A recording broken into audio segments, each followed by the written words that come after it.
कहीं दूर से आती है एक घंटी की आवाज। हवा में घुली है अगरबत्ती की हल्की सी खुशबू और सामने बहती है एक नदी जो सिर्फ पानी नहीं, एक जीवित चेतना है। उसके किनारे पर बैठा हर व्यक्ति कुछ न कुछ खोज रहा है, शायद शांति, शायद उत्तर या शायद खुद को। और इस खोज की शुरुआत होती है यहां, जहां हिमालय की गोद में गंगा पहली बार मैदानों को छूती है। यह कोई साधारण स्थान नहीं, ये आत्मा का दरवाजा है। ये है ऋषिकेश। ऋषिकेश का भूगोल प्रकृति की सबसे सुंदर रचना जैसा है। हिमालय की दक्षिणी ढलानों से उतरते हुए गंगा यहां एक शांत, पारदर्शी और पवित्र प्रवाह के रूप में प्रकट होती है। ये नगर लगभग 350 मीटर की ऊंचाई पर स्थित है, जहां पहाड़ी हवा में देवदार और बुरांश की खुशबू घुली रहती है। उत्तर में ऊंचे गंगा तटीय पर्वत, दक्षिण में मैदानों की शुरुआत और बीच में एक पतली घाटी। यही प्राकृतिक संरचना ऋषिकेश को पर्वतीय और समतल भारत का संधि बिंदु बनाती है। यहां की मिट्टी कंकड़ों, छोटे शैलखंडों और हिमनदों से गिरी तलछटों से बनी है। इसे भारतीय भूवैज्ञानिक सर्वेक्षण आपदा संवेदनशील लेकिन आध्यात्मिक उपयुक्त भूभाग कहता है। बारिशों के मौसम में नदी का स्वरूप बदलता है, तो सर्दियों में यहां की हवा बिल्कुल पारदर्शी लगती है। यही ऋतु परिवर्तन इस स्थान को एक जीवंत, श्वास लेती आध्यात्मिक नगरी बनाते हैं। ऋषिकेश की स्थापना का उल्लेख सबसे पहले स्कंद पुराण के केदार खंड अध्याय में मिलता है। ये नाम आता है ऋषिकेश, जिसका अर्थ है इंद्रियों का स्वामी, अर्थात भगवान विष्णु। इतिहासकार मानते हैं कि ये नगर ईसा पूर्व 9वीं से 7वीं सदी के बीच गंगा तटीय ऋषि आश्रमों का समूह था, जहां केवल छोटे छोटे तपोवन, ध्यान स्थल और साधुओं की झोपड़ियां थीं। कोई शहर नहीं था, कोई राजसी संरचना नहीं, बस जंगल, नदी और ऋषि मुनियों का मौन जीवन। इसी कारण इसका नाम पड़ा ऋषियों का प्रदेश, Rishikesh. Medieval era, from ashrams to a spiritual township. 11वीं से 16वीं सदी के बीच ये क्षेत्र साधु संप्रदायों का केंद्र बन गया। यहां कई परंपराएं, फली दशनामी सन्यासी, उदासी संत वैष्णव भक्ति परंपरा, नाथ योगी संप्रदाय, इन सभी ने ऋषिकेश में अपनी गुफाएं, कुटियां और आश्रम स्थापित किए। यहीं से शुरू हुआ ऋषिकेश का पहला बड़ा रूपांतरण, तपस्थली, आध्यात्मिक शिक्षण नगर। 18वीं-19वीं सदी, arrival of Himalayan trade and pilgrim routes. British काल में जब गढ़वाल सड़कें बनी, तो ऋषिकेश अचानक उत्तर भारत के तीर्थ मार्गों का प्रवेश द्वार बन गया।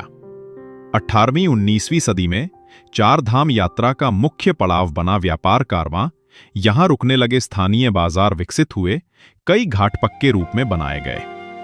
1940 से 1970 के बीच यहां 40 से अधिक आश्रम बने, जिन्होंने पूरे उत्तर भारत में योग, शास्त्र और वेदांत का प्रचार किया। 20वीं शताब्दी, द ट्रांसफॉर्मेशनल एरा।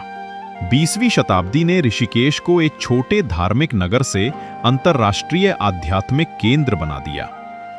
सबसे बड़ा परिवर्तन आया हिमालयन यात्राओं का विस्तार। आश्रमों का आधुनिक संरचना में विकसित होना, अध्यात्म, सेवा और शिक्षा संस्थानों की स्थापना और उस दौर में विश्व भर से साधकों के लिए ये नगर अंतर्मन का पथ बन गया। अंततः 1960 से 1990 के दशक ने ऋषिकेश को वैदिक ज्ञान, ध्यान शिक्षण और साधना का प्रमुख केंद्र के रूप में स्थापित कर दिया। 21वीं सदी, एक शहर अतीत और वर्तमान के बीच।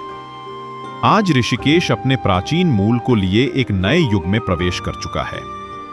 नदी वही है, पर्वत वही है, पर उनके बीच खड़ा ये नगर अब इतिहास, भूगोल, संस्कृति और आधुनिकता, इन चारों का नैसर्गिक संगम बन गया है। पहाड़ों की तलहटी, गंगा का प्रवाह और सदियों पुरानी तप परंपरा, ये तीनों मिलकर ऋषिकेश को सिर्फ एक स्थान नहीं, बल्कि एक जीवित आध्यात्मिक अनुभूति बनाते हैं।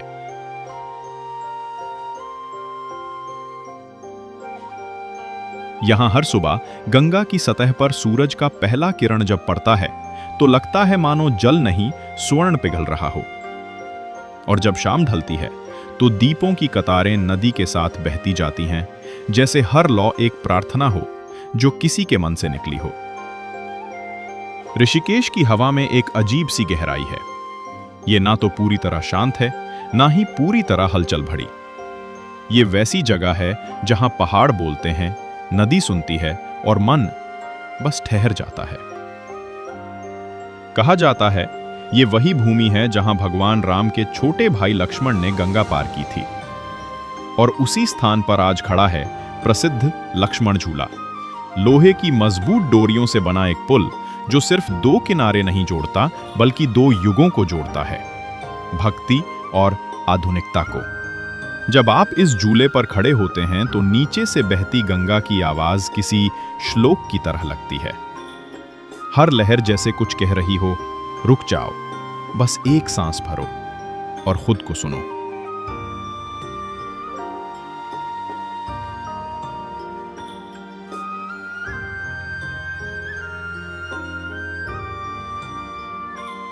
ऋषिकेश से कुछ ऊंचाई पर है नीलकंठ महादेव मंदिर। कथा है समुद्र मंथन के समय जब विष निकला तो शिव ने उसे पी लिया और उनका कंठ नीला हो गया। वहीं स्थान पर यह मंदिर बना, घने जंगलों और बादलों से घिरा, जहां हर घंटे की घंटी पहाड़ों में गूंजती है। ये यात्रा केवल पैरों की नहीं, ये आत्मा की यात्रा है। ऋषिकेश को आज योग कैपिटल ऑफ द वर्ल्ड कहा जाता है। यहां के आश्रमों में सुबह सूर्योदय से पहले शुरू होती हैं। मंत्रोच्चारण, ध्यान और प्राणायाम की गूंज हर सांस को उद्देश्य देती है। पर योग सिर्फ आसनों का अभ्यास नहीं है, यह जीवन जीने का अनुशासन है।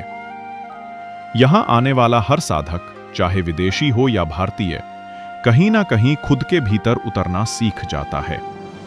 महाशिवरात्रि, जन्माष्टमी और योग दिवस, ये दिन ऋषिकेश को पूरी तरह बदल देते हैं।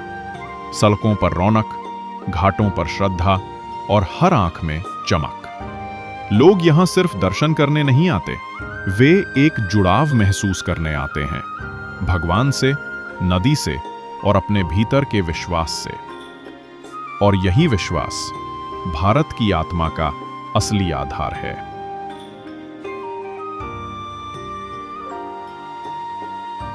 आज का ऋषिकेश आधुनिक भी है, जहां कैफे में भक्ति गीत के साथ सुकून की कॉफी मिलती है, पर मूल स्वर अब भी वही है, गंगा की धुन। ये नदी अब भी सबकी कथा सुनती है और सबको अपने प्रवाह में समा लेती है। पर इस सुंदरता के साथ कुछ जिम्मेदारियां भी हैं। प्रकृति की रक्षा, नदी की स्वच्छता और संतुलन। क्योंकि अगर गंगा थक गई तो ऋषिकेश भी मौन हो जाएगा। रात की आरती खत्म हो चुकी है, दीपक बह चुके हैं, गंगा का जल अब शांत है। आप घाट पर अकेले बैठे हैं, हवा में ठंडक है और दिल में एक हल्की शांति। आप सोचते हैं, क्या मैं वही हूं जो यहां आने से पहले था? शायद नहीं, क्योंकि ऋषिकेश आपको बदल देता है, धीरे पर स्थायी रूप से। यह जगह आपको सिखाती है कि ईश्वर को पाने के लिए दूर जाने की जरूरत नहीं, बस खुद के भीतर झांकना होता है। और जब आप ऐसा करते हैं तो महसूस होता है गंगा सिर्फ बहती नहीं, वो बोलती है। अगर इस यात्रा ने आपके दिल को छुआ तो इस वीडियो को लाइक करें और हमारे चैनल को सब्सक्राइब करें, क्योंकि हर स्थान की एक आत्मा होती है और हम आपको उन आत्माओं से मिलाने की यात्रा पर हैं।